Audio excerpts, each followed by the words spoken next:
Hi, we're here at Capclave 2012 with Nick Mamatas for a special Fast Forward interview with a studio audience this time.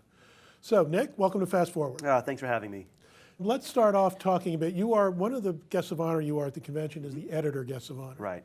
So let's talk some about your editing. Okay. You started off, I believe, editing at founding editor at Clarkesworld. I didn't start off there, but that's the big thing that put me on the map as a science fiction editor, yeah. And now you are, let me get this right, editor for the Haikasoru line That's of right. translated Japanese science fiction. Yep, Japanese science fiction and fantasy from all over the world in English language. So you can get it in the UK, you can get it in Australia. And how did you go about getting this kind of a job as an editor, and what do you do as it? Well, it was strange because I never had a job before. This is my first office job, and I had a phone interview with them, and the first question was, so do you like anime and manga? And I said, no. And that was the right answer, because usually when they had Viz Media had any sort of opening, whether for a janitor or for an accountant, people would apply and say, I don't know about janitorial work at all or accountancy at all, but I love Pikachu. I love manga. Can I please just come meet you? And so I was the sane candidate. And then I had the full interview with everybody in the office, and it was a pretty funny interview too. I said, oh, you've never worked in an office? Nope. Can you use the copy machine? Probably not. Ever send a fax? Not really. But they hired me anyway, because I had a solid background in science fiction, and I'd also worked in translation before. With a friend of mine, I did a book called Kwanju Diary from the Korean. So they liked my answers about translating fiction and translating work in general and the obstacles that come about that. So that's how I got the job. Well, what kind of obstacles are there? Are you translating things from Japanese? From Japanese into English. I don't do the translations myself. Yeah. I edit the translations, so I treat the translator as if he were or she were the writer. And there are many obstacles. I mean, even things like the first-person pronoun. We say I. Japanese has many different kinds of I, depending on the social position of the speaker. So things that are really obvious in Japanese are really obscure when translated into English without doing things like putting in speech tags. There's also issues like a minority inside Japan or a minority dialect inside Japan. How would you culturally translate that? Would you make them sound like hillbillies or like Brooklynites? You know. And these are the questions that come up very frequently. Or even just basic things like Japanese people writing about America and not really knowing much about America. I did a book just recently called Genocidal Oregon by Project Ito. It's a wonderful book. But Project Ito believed that we ate Mars bars here in America. And I had to explain, we had to go through this and find out, oh, he probably means Snickers. So I ended up changing Mars bars to Snickers, and we had a meeting about it. Yeah. This must have been strange for you Absolutely. Going to meetings. Yeah. Those are very challenging for me. Yeah. And Viz Media is in what, manga and manga and anime. Pokemon, probably the most famous, and that's their property here in America. And Naruto, the orange ninja. You know, most of the ninjas wear black so they can hide. This guy's so good, he can wear an orange jumpsuit and still hide. And they do all sorts of things. Dozens of manga volumes a year. They do art books. I did some Miyazaki books, as well as doing the science fiction. And I do basically anything that's not manga I end up doing, including Haikasoru, but also including things like art books. And how long have you been doing that? 4 years come August, and the imprint's been out for 3 years. And our first book was All You Need Is Kill by Hiroshi Sakurazaka, and it just started filming with Tom Cruise, the film version, October 1st. Ooh. Yeah. So we've had some successes, and Battle Royale by Kushun Takami is one of probably our most famous book. That's fast. I had no idea that there was that much. It's nice to see, science fiction from other cultures and other places getting translated and coming here to this country and other English-speaking countries, because it's great to read science fiction from other places. It's different. Absolutely. I mean, it's based on American science fiction in that all the Japanese authors love American science fiction and have read it, and they're really, really well versed in it. They'll make references to obscure Frederick Brown stories and A. van Vogt stories that I've got to look up because I don't even recognize the references. But it's also there are differences. Like there's very little military SF, and what is military SF is often has this sort of liberal humanist mode about cooperation as opposed to this triumphalist American mode where we destroy the aliens and take that, kind of thing. And there's not very much fantasy. There's a lot of fantasy in manga, but not so much in prose fiction, so it's very much science fiction, very much hard SF is very popular in Japan. Greg Egan is huge in Japan.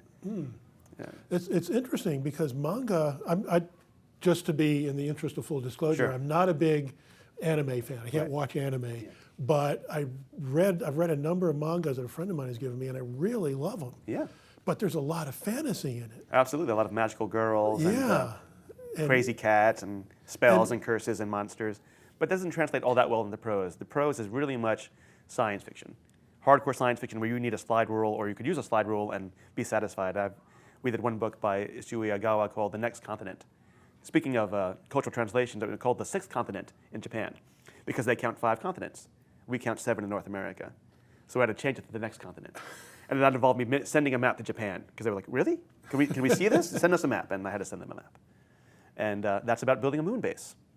And there were chapters on using regolith to turn it into concrete, and chapters about how to make soup in 1/6 gravity, because what they're building up there is a wedding chapel. In Japan, weddings are very popular. Very, very lavish weddings are extremely popular. So this idea of building a wedding chapel as opposed to a military base or a libertarian freedom center is part of Japanese science fiction. But it's also super hard. You know, every equation is right. Or, well, one guy wrote me saying, "Oh, well, that equation was wrong. Can you have that fixed?" So, no, I can't get that fixed. But yeah, they love hard SF and they love literal in the writing, but in the more visual medium. Yeah, it's very goofy. Manga's very goofy. And we have a lot of kids who read anime and manga, and they come to us to read their first novels and like, oh, wow, this novel's like homework. It's got philosophy in it and equations. But I guess it's okay. It's Japanese. So I take it, when you have the meetings, because it's a Japanese company. Yes. So I assume this is all, online or phone calls, meetings. We have a or big do you office. fly to Japan? We have a big office in California, and my boss is Japan-facing. That she communicates with Japan and negotiates with the authors and the publishers over there to license the books. And I work in California. I've not been to Japan yet. I'm hoping. Yeah, it'd be nice. Yes. And so you've been in California for a while now, right? Yeah, about 4 years. About 4 years, but you originally were New York. That's right. Which you can see in a lot of your books. Yep. Bullet Time is all about New York. It's Jersey City, actually. Is it Jersey City? Yeah, Jersey City. Or technically New Jersey. Jersey City is like the appendix, the pus-filled appendix of New York City. Other than But Jersey they go City. into New York. Absolutely, yeah, of course. It's very close. It's actually much closer than much of Brooklyn or Queens. I used to live in Jersey City, and people would be amazed when I show up in Manhattan saying, "How did you get here?" And I took the train. And it's a 5-minute ride, but it may as well be another country. So Bullet Time is Jersey City. I've written other things about New York. Very frequently, characters show up in my old apartment on Rivington Street on the Lower East Side. A lot of people on Long Island, where I'm originally from. Leaving Long Island is a big theme that comes up again and again in my stories and books. Yes. And then you were in Chicago for a while, too. No. No? Boston. Boston Area. Boston. I don't know why I thought Chicago. Me neither. Who knows? Yes. And how did these places you live, I mean, New York, Boston, California are all very different. I don't drive. You don't drive. In So California? Well, I'm Northern California, so I can use the BART, I can use Muni in the Okay. SF area. So I lived in Vermont for a while. That was very difficult. I had to do my laundry for 6 months because I couldn't get to the laundromat in the wintertime. So, but I need a place with mass transit. So New York, Boston, and SF is pretty much it. Yeah. But how do the places you live, does that influence what you're writing? Absolutely. Even speaking of Vermont, I just finished a Civil War ghost story. And Civil War is a well-worn topic. Ghost story is a well-worn topic. So I had to think of myself, how can I make myself a challenge for the story? I said, I'm going to put it in Vermont. Very little Civil War background in Vermont, but I found a way to create this story. In Vermont? Yep. Civil War? Yep. Didn't they just watch it on TV in Vermont? Oh, they sent people down, but my story's about Civil War reenactors being summoned to Vermont to deal with some ancient evil and that kind of thing, Yeah, and you're mostly known for your horror. And you, which was not purposeful. I just read stuff that was so dark. They said, "Oh, this must be horror." I just happen to like dark fiction. Yeah, it is. It is really dark. I mean, Bullet Time has some horrific things in it, but I don't know that it's hard. Wouldn't know how to classify that book. That's a big problem that people have. Yes. Yeah. It's a little bit of everything. It has science fiction in it. It has the multi-world interpretation of physics. So this guy, every decision he makes, creates a new universe, and we get to see several of them. It's got a fantasy element that the Greek goddess of discord, Edis, is a major character. It's got the horror element of the violence and brutality. But really, my conception of it is as a noir novel, noir crime novel. Yeah. About bad decisions leading to bad ends. Yeah, because that's really kind of what it's about. It's about the effect of the bad decisions on people's lives. Yes. Yeah. And you have a predilection for Cthulhu, shall we say? Absolutely, yeah. He's what brought me back to genre. Like every Every Yeah. kid who's a white boy born in the 70s read science fiction. Demographic inevitability. But then after a while, you grow up and you move away from it. You read other things. I was reading a lot of avant-garde stuff, William S. Burroughs and Kathy Acker, things that snotty college kids read. And then I found this anthology called The Starry Wisdom, which was a Lovecraft tribute anthology, but it had J.G. Ballard. It had William S. Burroughs. It had some stinky stories too from Brian Lumley, but it had some really good things. And that brought me, genre can be transgressive and avant-garde at the same time. And that was really the touchstone to bring me back into reading genre and ultimately writing genre fiction in a way that's not really genre fiction. So it's the worst of both worlds.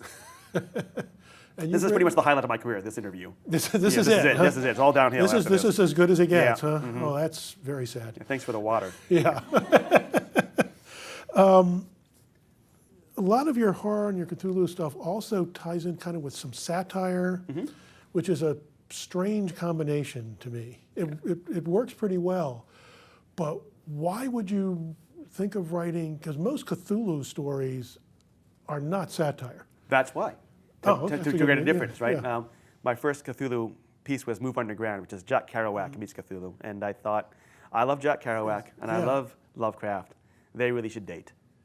Yeah. But really was the voice, because a lot of horror, especially in Lovecraftian mode, is written in a very old-fashioned idiom, not very well written. And I wanted to borrow some energetic voice from another genre and crossbreed it.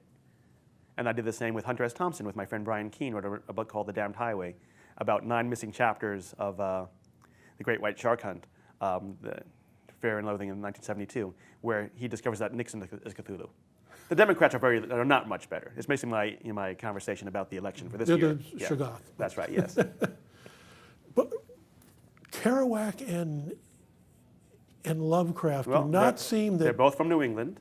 They both had mommy issues. They both had sexuality issues. They both wrote a lot of letters, had a lot of sort of literary friends. They both have this cult following, and I thought, as a moron, I'm going to write this book with Kerouac and Lovecraft that everyone who loves Kerouac will buy it and everyone who loves Lovecraft will buy it. And I'll be rich. But actually what happened was everybody who loves Kerouac and Lovecraft bought it, so you bought it. Yeah. And that was basically it. You're the one. Yeah, because I love Kerouac. I mean, high school, I got into the beats and I read On the Road. I was reading Ferlinghetti. I was reading William Burroughs, which was a very freaky thing to be reading in North Carolina in the early 60s, as when you were like 16 and 17. Absolutely, yeah. It warped you. And I had a similar experience. I got it out of the library as a kid, which wasn't really against against the rule, but it had naked on it and lunch, and those are two things I was interested in. And the librarian said, "It's not what you think." I said, "Well, see about that." And she was right. It wasn't what I thought at all. It was a very scary, freaky thing to read at that age, At any age. Well, at any age. And I want to keep getting that. That's what I keep going back to. Is one of those things keep I keep working going for back that. to. Yeah. One of the other elements in a lot of your work is a political element. And where does that come from? Have you always been a political person? Yeah. I don't know why. I mean, everyone thinks, "Oh, wow, my politics are based on reason and logic, and you're just a moron who just believes what you see on TV." But who knows what caused my politics? But they're pretty radical, and I find them interesting. So I'm not really trying to convince people. My work's not persuasive or didactic, but it's just something that I'm interested in, like the same way that some science fiction authors are interested in propulsion. How to make a rocket go fast, how to make a spaceship go fast. I'm interested in how to make a society go fast and fall over. So that's what I keep coming back to as well. Yeah, and also you've been online, because there's a long time. A lot of aspects to Nick Mamatas, the guy. I mean, there's the editing, there's the writing, but there's also the online guy who has been online since it started.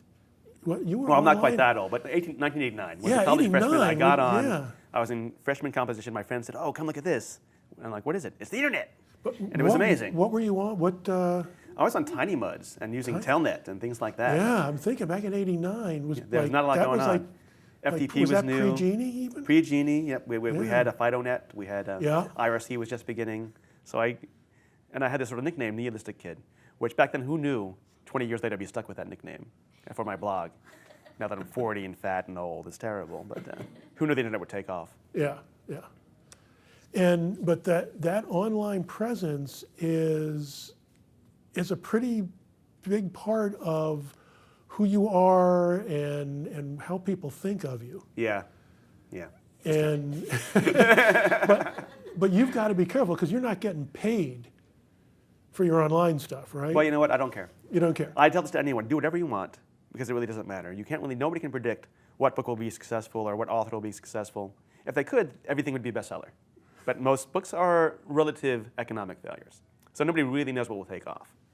And why you want to be a writer is ultimately to avoid having a boss, to avoid going in to work every day and being told what to do. But you don't want to trade that boss for 50,000 bosses. For every reader who says, I don't like that you don't vote for the Democrats, I'm going to not buy your work again. Which means what? If you didn't buy my book, that's $14. It's a 7% royalty. You're not going to give me 75 cents in 18 months. That's your threat. So you may as well just do whatever you like. Because you just put up the flag and see who salutes. And ultimately it's going to be a few thousand people, or maybe if you're lucky, a few tens of thousands of people, and that's the way it goes.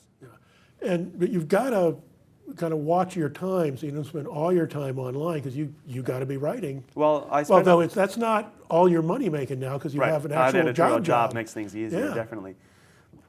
But I was always a pretty quick writer, a pretty fast writer, because for many years I was doing a lot of freelance writing, everything from newspaper articles to writing kids' term papers for a living. And so you learn to do things very efficiently. So I'm a first draft writer. I don't do a lot of revision. I ruminate about an idea and think about it.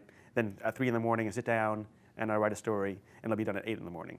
And I'll send it to my friend on some other time zone. He'll proofread it. Or I'll write for half an hour a day for 5 days and finish a story that way. And my novels, as you've read, tend to be on the short side. I'm not writing these gigantic George R. Martin-esque epics. I'm writing Nathaniel West-esque little crazy satires and avant-garde things. Yeah. But they're fun reads. Oh, great. They're fun Glad you reads.